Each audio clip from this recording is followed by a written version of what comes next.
कटक चंडी मंदिर नवीकरण कार्यर अहेतुक विलंब को नहीं प्रश्न उठाइला चंडी मंदिर सुरक्षा कमिटी 2 वर्षर अधिक समय धरी कार्य चली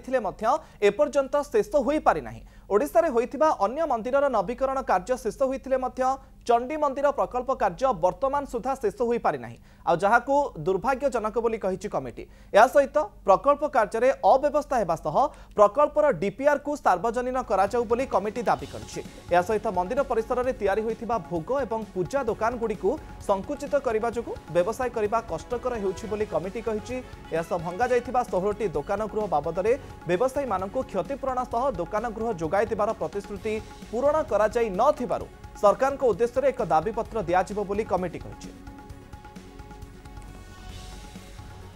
ए संपर्क में अधिक सूचना देवा कटकराम प्रतिनिधि शक्ति रंजन बेहेरा आम सहित जोड़ी होती। शक्ति मंदिर कमिटी पक्षर कौन दाबी करा जाउछि जे असुविधा कोठी काहे कि नवीकरण काम रे विलंब होउछि?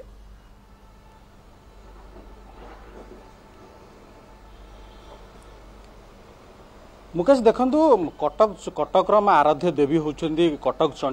चंडी मंदिर प्रकल्प कार्य 2022 मसीह आरंभ होता। पूर्व सरकार यह प्रकल्प कार्य आरंभ करते किंतु 2 वर्ष वर्तमान सुधा बीती जाइए प्रकल्प कार्य ए पर्यंत अधा पंतरिया हो पड़ी रही। प्रकल्प कार्य संपूर्ण हो पारना एवं आपण चंडी मंदिर चित्र वर्तमान समय देखिथे विभिन्न जो दुकान घर कहतु एवं अन्य जो घर थिला से सब वर्तमान समय भंगा जाइए अधा पंतरिया भाव पड़ी रही। 2 वर्ष बीती जाइए किंतु एपर्यंत मंदिर प्रकल्प कार्य शेष हो पारा नहीं जहां नहीं वर्तमान समय चंडी मंदिर सुरक्षा कमिटीर सदस्य एवं शेख बजार पूजा कमिटीर कर्मकर्ता माने प्रश्न उठाई जे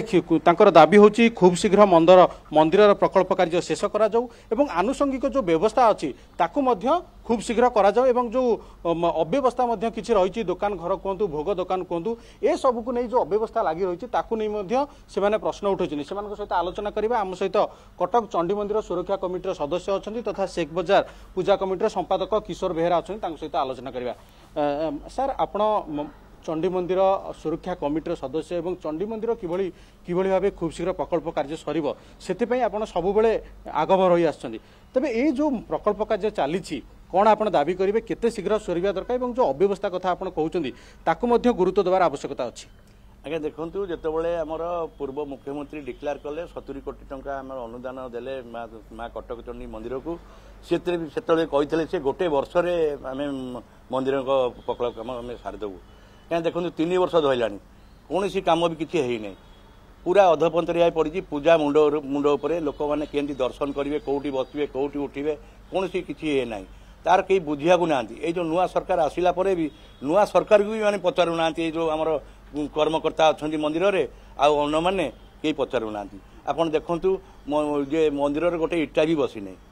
आप देखु ये जो जी कम होती जो विलासपूर्ण रूम होती कर्मचारी की यहीगरा कम होती जो भोग दुकान जो सामग्री जो पूजा सामग्री दुकान पूरा जो भाया आगुरी था जो बड़ बड़ दुकान घर अभी पूरा छोटिया पान चा दुकान भाया घर करमती कौन आगू कर प्रथम कथा हूँ जो प्लानटा होता से प्लानटा कहीं लोकलोचन करूना डीपीआरटा आज्ञा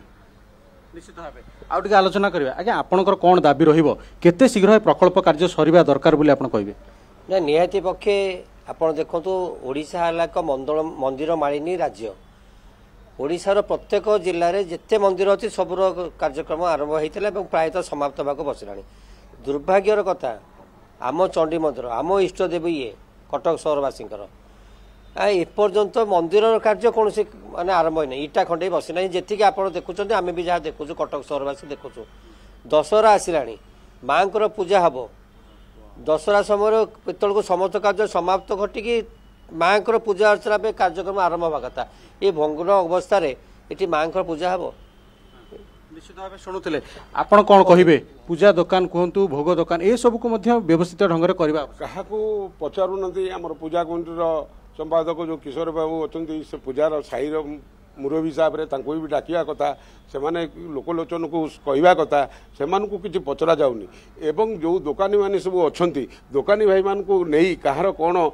दरकार से प्लेस पचारिया ये करिया से करिया मन इच्छा मंदिर कमिटीर दाबी आपण शुणुले जे तुरंत केमती नवीकरण कार्य शेष हेब। बहुत बहुत धन्यवाद शक्ति आपणकर समस्त सूचना पाई।